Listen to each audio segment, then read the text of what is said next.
All right, guys, we are going to wrap up the series this week called Give It a Rest.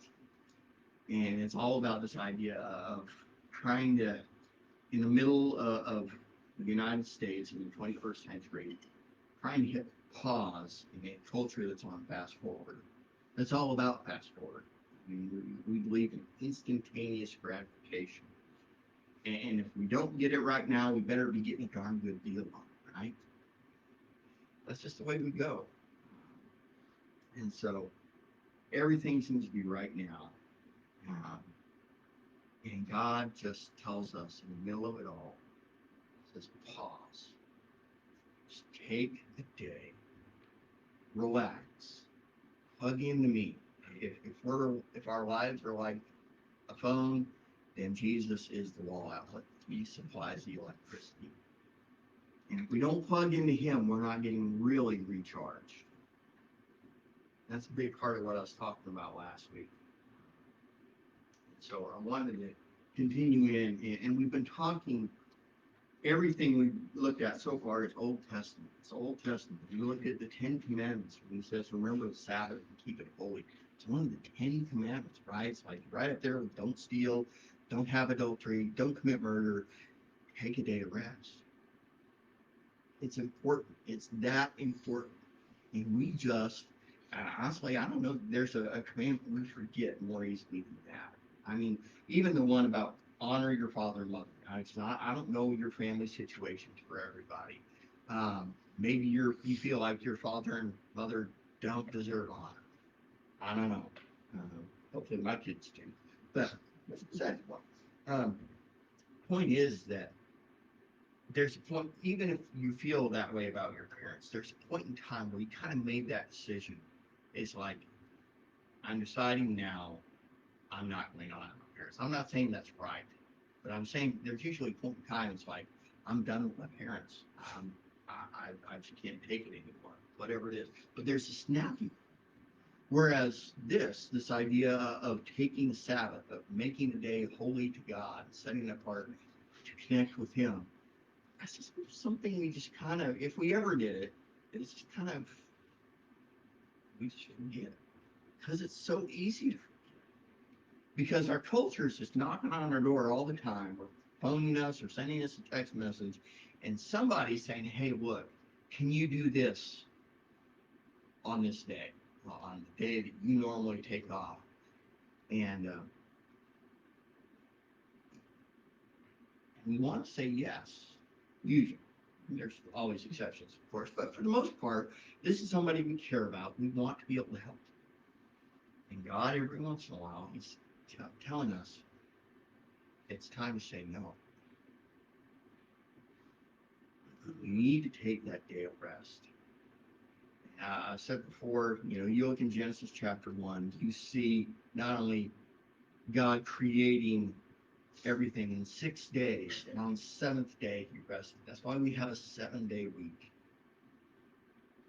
And He didn't need it, but He did it to show us, to be an example for us, to set apart a day, aside from the busyness, where we just slow everything down, just say, okay, God, here I am. What do you got for me today? I love that about it because He's asking us every single week. Basically, if you stop and you think about it, He's asking us every week for a day.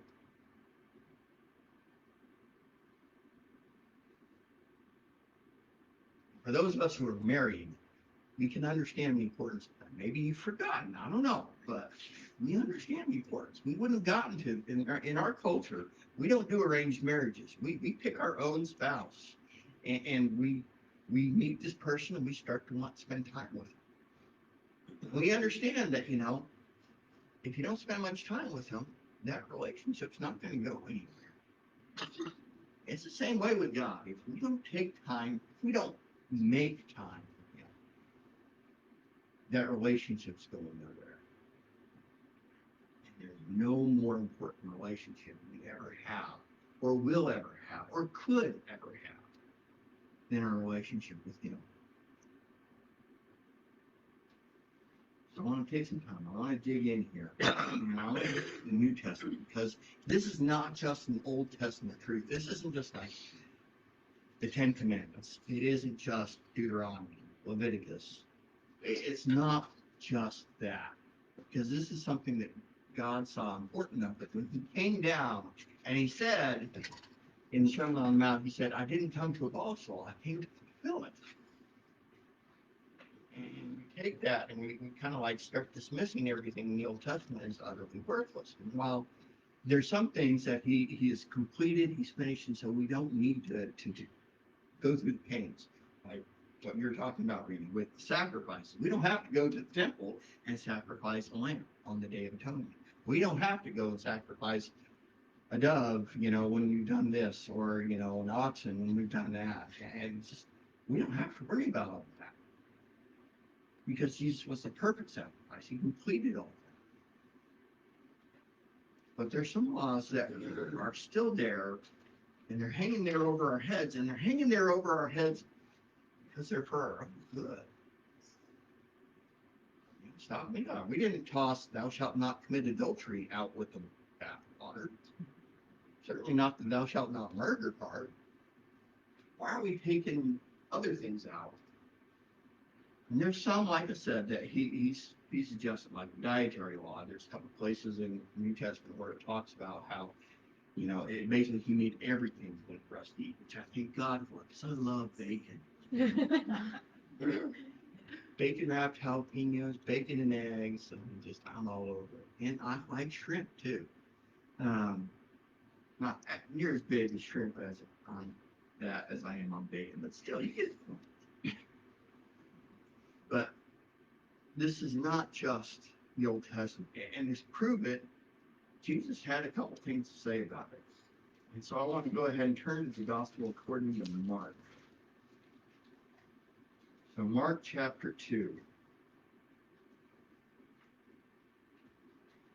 Mark chapter 2, we're going to start at verse 23. This one Sabbath day, as Jesus was walking through some grain fields, his disciples began breaking off grains to eat. But the Pharisees said to Jesus, "Look, why are they breaking the law by harvesting grain on the Sabbath?" Jesus said to them, "Haven't you ever read in the scriptures what David did when he and his companions were hungry? He went into the house of God during the days when Abiathar was the high priest, and he broke the law by eating the sacred loaves of bread that only the priests are allowed to eat. And he also gave some to his companions." Then Jesus said to them, "The Sabbath was made to meet the needs of the people, and not the people to meet the requirements of the Sabbath. So the Son of Man is Lord, even over the Sabbath." I love this. He brings out an Old Testament story. King David, man after God's own heart, okay? Not a perfect man by any stretch of the imagination, but a good man for most of his life. And at this point in time, the story that Jesus is telling about, David was on fire. I mean, he was also on the run from King Saul. And that's why he and his people were hungry, because when you're on the run, you don't always have time to get food because you're running for your life. That's King David and his men.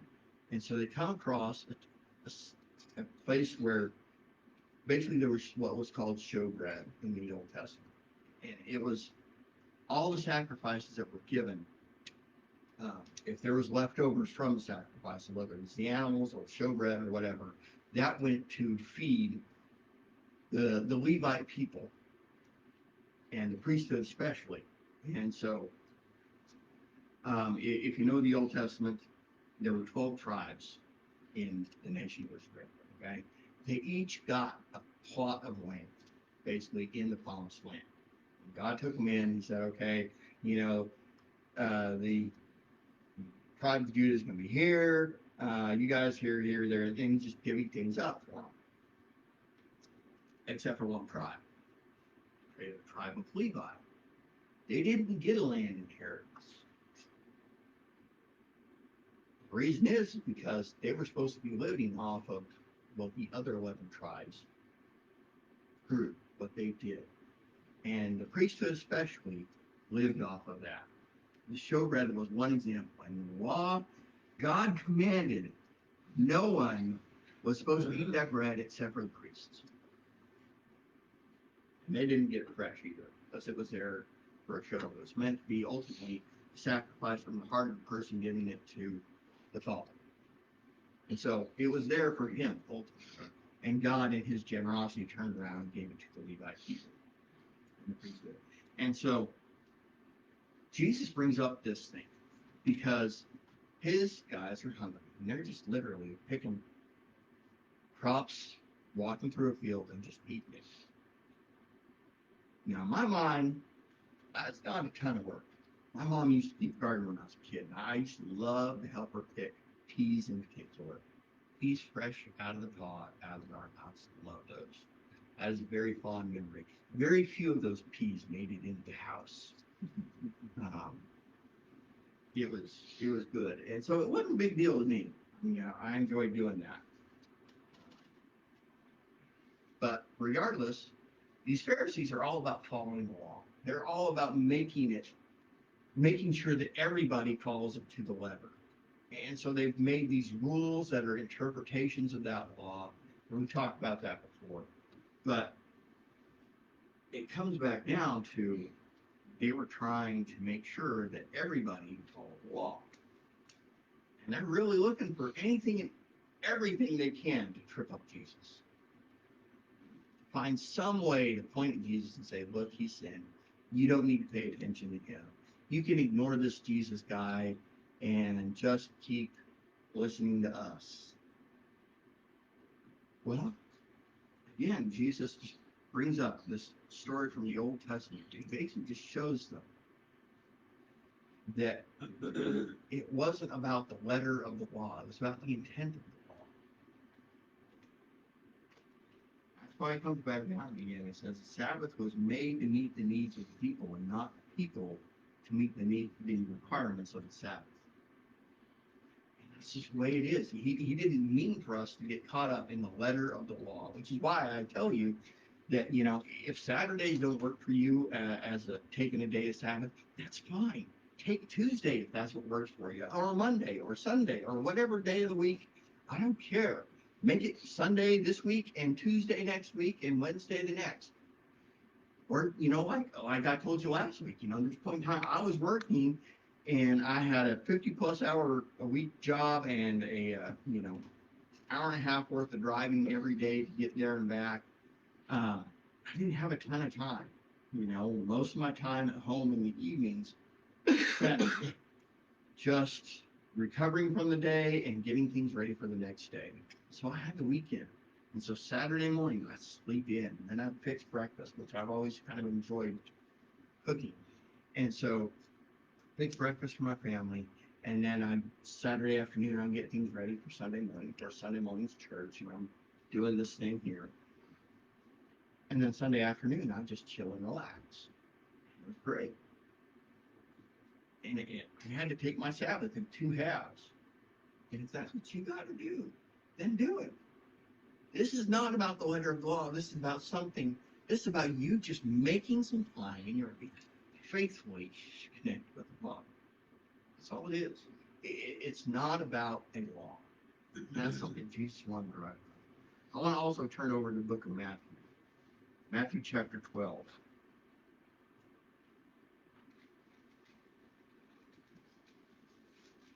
Here Jesus points out, kind of in the same vein of thought, but he basically points out that it's actually good sometimes to break the Sabbath. Okay? So if you've planned today, Sunday, as your Sabbath, something happens later on, it might be okay for you to go ahead and get out there and do the work. So let's take a look at that. So Matthew chapter 12, we're going to start in verse 9. It says, Then Jesus went over to their synagogue, where he noticed a man with a deformed hand. The Pharisees asked Jesus, Does the law permit a person to work by healing on the Sabbath? And they were hoping he would say yes, so they could bring charges against him. He answered, If you had a sheep that fell into a well on Sabbath, wouldn't you work to pull it out? course you would. And how much more valuable is a person than a sheep?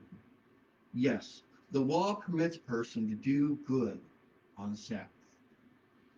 Then he said to the man, hold out your hand. So the man held out his hand and it was restored just like the other one.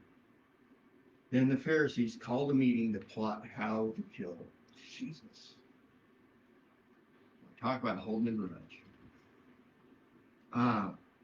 But that's the thing. I mean, these people trying to test him, trying to get him, trying to show people that Jesus was a sinner, that he was intentionally breaking God's law. It wasn't a matter of, oh, hey, I messed up. I forgot what day of the week it was, so I went and dropped some mail off in the mail slot.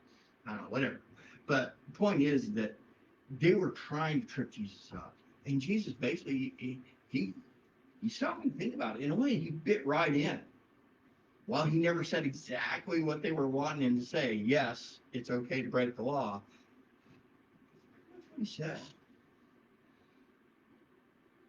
And in the Old Testament, there's places where it talks about, hey, if your livestock falls into a well, you can fish it out. If there's a life-threatening situation that's going to cost the life of that livestock, well, then go take care of it.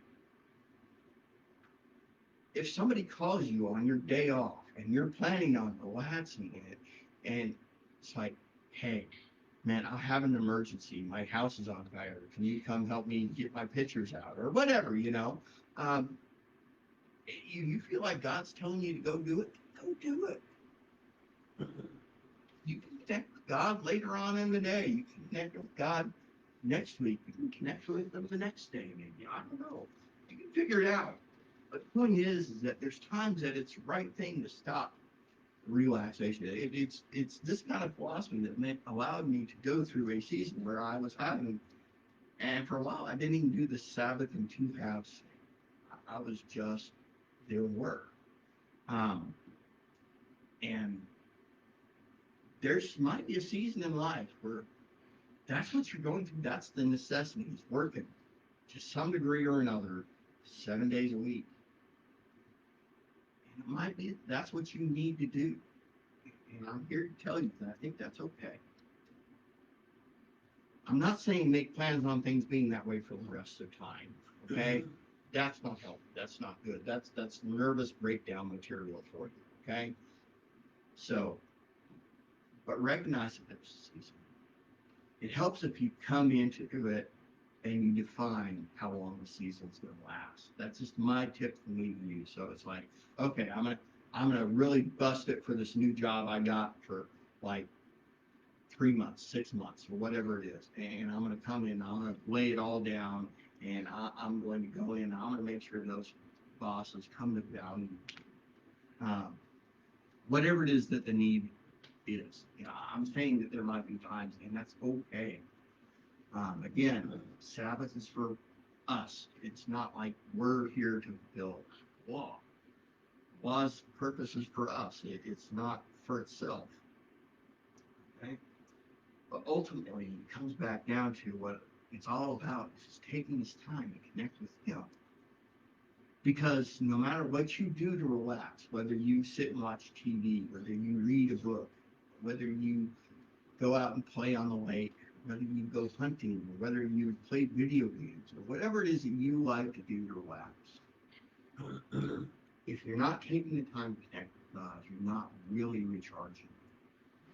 You may be resting your body. That's good too, don't get me wrong. But we need to make the time to connect with God. That's a part of it. That's a huge part of it. Otherwise, we're not making it holy. Because to make something holy doesn't mean that it's just different. It doesn't mean that it's just special. It means that it's set apart for use for God. That's the idea of holy. So when he calls you holy, he's saying that, hey, you're different from all these other people who don't follow him. And I'm setting you apart. I'm going to have a relationship with you, and we're going to do things together. So it's a big deal for us to connect to him in this time. So I want to turn back to the book of Hebrews. Hebrews is such an awesome book. Awesome. had a friend when I was telling him what we're teaching through. He said, "Hey, you need to go to Hebrews 4." And I'm like, "Yes, you're right, I do." So it's one of the richest books in the New Testament. I think if you're looking for the richest theology, the only two in the real writing are the book of Romans and the book of Hebrews. Hebrews was written exactly to what you'd expect. It's a bunch of Jews, okay? People who grew up with the law, they understood things according to that way. That shaped the way they think. Hebrews is a letter written to them, help them transition out of the idea of I've got to go to synagogue, I've got to sacrifice at the temple, I've got to be at the feast of booths, every year. I've got to do all this and that and the other thing. I can't wear mixed fabrics and all these laws. It meant to transition people from this idea I've got to do something in order to earn God's approval to I've got to believe, I've got to have faith. And it's not just faith in God, it's faith in Jesus. He is the only way, the only truth, and the only way. And so I want to take a look here at Hebrews chapter 4, because he talks about this idea of rest.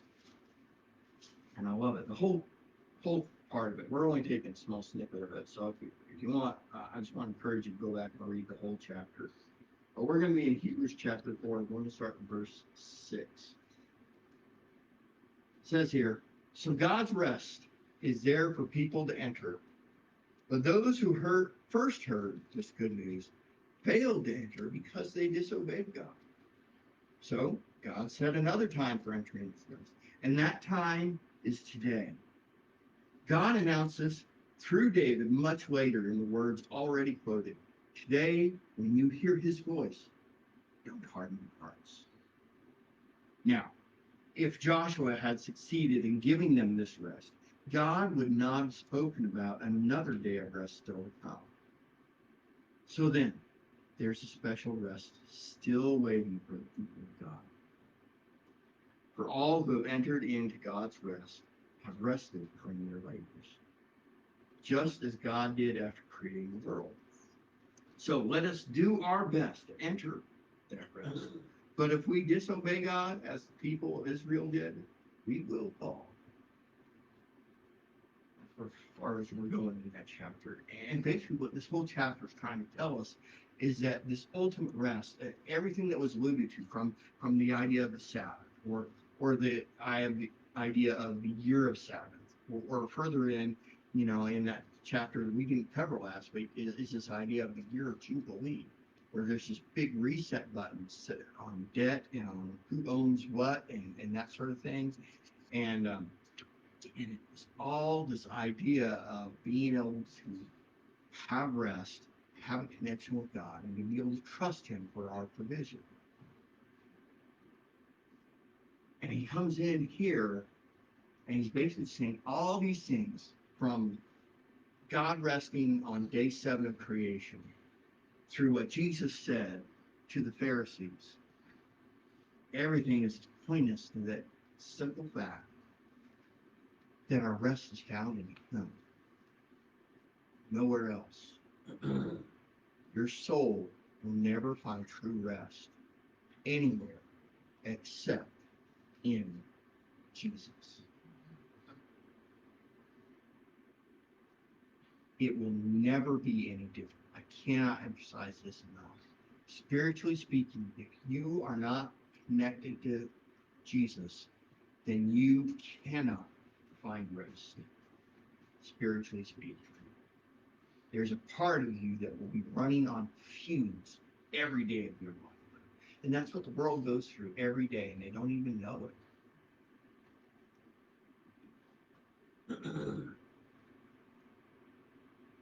That's what he's trying to tell us. Trying to tell us you need to be plugged into Jesus. It's not a matter of obedience to the law, like what they were thinking back in Joshua's time, for example. He's saying the only disobedience that matters is, do you believe him? Do you believe Jesus is who he said he is? Do you believe that Jesus did what we read in the Bible? That his sacrifice was all that was needed for us to become right with God. Not just right, but accepted as sons and daughters and co-heirs with Christ. Because he is enough. But without him, we're never going to experience anything that resembles this idea of eternal rest. Like I said, there's going to be part of us that we may never really recognize because we've never known anything different. We've got to be plugged into him. So I keep telling you guys, you need to take time, really every day, break open your Bible, pray, just spend time with Jesus. If you don't, you're missing out. Statistics tell us that reading the Bible once a week doesn't help a whole lot. It doesn't change you a whole lot. Twice a week, not much better. 3 days a week, not much better. It's on day 4 that things take a big jump. Basically, when you're getting Jesus more often than you're not getting Jesus, he makes a real difference in your life. And it's not about the letter of the law. It's not a matter of a checklist item saying, oh, I did my 5 times with Jesus today. Like I said, it's all about making that connection. If you get up first thing in the morning and you're so groggy and tired, and because that's me in the mornings, I cannot think a straight thought for at least 30 minutes after I wake up. But if that's when you feel the need to spend time with God and you break open your Bible and you read and you're so groggy you didn't get anything out of it. There's no real connection made. Then you missed the point. You just wasted your time. Well, I won't say that 100% because he tells us that the word of God is never returned. But the point is, you didn't make a real connection. And so you got to find good time in the day to make that connection. And if you read through something and you're like, I have no idea what I just read, okay, admit that and go back and read it again. And if you have to, read it again. I got one guy I challenged this week. I said, every day, read John chapter 15. Years ago, I was challenged. I said, every day for 1 week, I want you to read the book of Esther. It's a short book. It doesn't take very long. It's like 30 minutes to read it, maybe. And so I just read it. And the understanding I had of the book of Esther at day 7 was just so much better. Day 1, I read through it, it's like, okay. Day 2, it's like, oh, I missed that part. And day 3, you're getting more out of it every time. And so that's why I laid down this challenge to this guy. And John chapter 15 is my favorite chapter probably in the Bible. It is all about abide in me. That's what Jesus said. He's like, I want you to be so close to me. I want you to be like you're living inside. Your house is in me, and you're not going off the property. That's the idea. He said, if you abide in me, you're going to do wonderful things. If you don't abide in me, nothing will use me. And that's what I want to drive home to this friend of mine. That's what I'd love to drive home to you guys. I'd love to drive home to myself and be able to do it. I keep coming back to that so often. Because, like it says in Hebrews 14, it's not about obedience to the law. It's about the obedience to believing God is who he says it is. And he says that we need him. I just don't want you guys to forget that. So, that's my challenge. I want you guys to learn to take time. Maybe you can't spare a whole day. Maybe it's going to be an hour. I don't know. But surely you can find something. You put your phone away, you can turn off the computer, the TV, whatever it is that has your attention, and you can just take some time and plug in with it. That's what I'm asking. I promise you, you learn to make that a habit to where that's happening more often than it doesn't. And again, you don't have to be perfect. This isn't about the checklist item that you need to be completely obedient to. This is about a relationship. Tanya and I started to develop feelings for each other. We started to spend more time with each other. Yes, we were living 1,000 miles apart, and it was mostly over the phone. Oh, the phone bills. But the point is, we spent time pretty much every day on the phone talking with each other. God's asking for the same thing. I just want to encourage you to give it. Let's pray. Lord God, I want to come to you right now. Just asking for your grace, God, because we've all fallen down. We've all fallen short. We aimed for it, maybe we didn't. I don't know. Everyone here is in a different spot. God, we need you.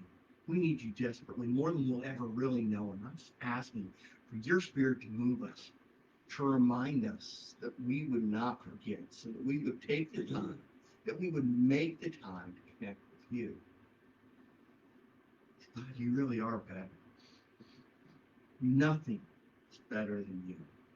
Not the latest Marvel movie, not a great book from Stephen King or whatever it is. You are better. You're better than my wife. You're better than my kids.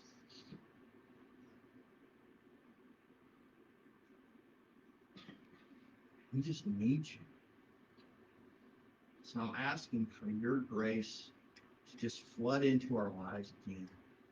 Don't let us do this out of obligation or a sense of, oh, I should. God, let us see the richness of this relationship with you, that you did everything so that we could just connect with you forever. Let's step into this.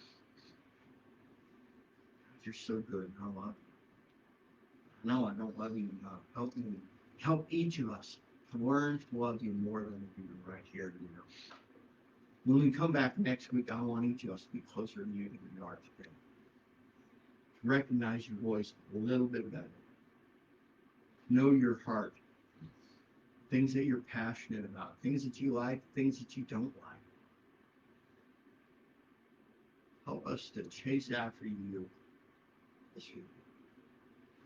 Ask for this in the name of Jesus.